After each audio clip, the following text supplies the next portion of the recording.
Samo Bog najviše voli čovječanstvo.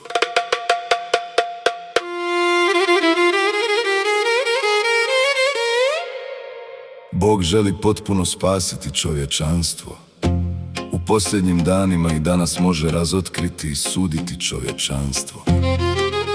Na ovaj način, jer je njegov plan upravljanja dosegao ovu fazu, Bog spašava čovječanstvo. Jer voli čovječanstvo.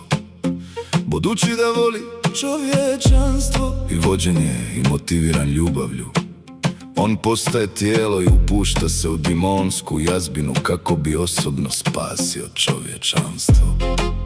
Bog je u stanju to učiniti jer voli čovječanstvo. To što Bog trpi neizmjerno poniženje, postajući tijelom kako bi spasio ovo pokvareno čovječanstvo.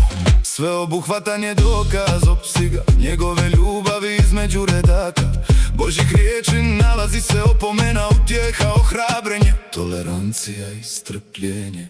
I iznad svega nalazi se i sud, kazna, prokletstvo, javno razotkrivanje i divna obećanja. Kakva god bila njegova metoda, vođena je ljubavlju i to je bit njegova djela.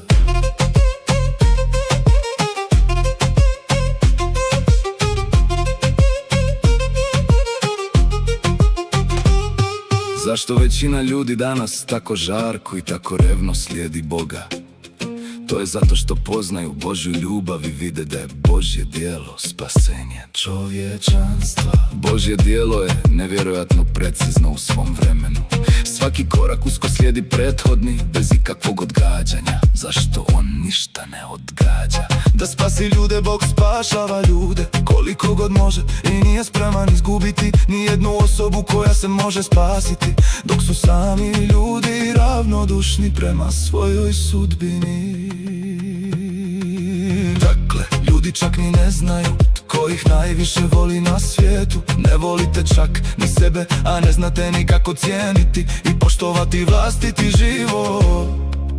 Samo Bog najviše voli ljude.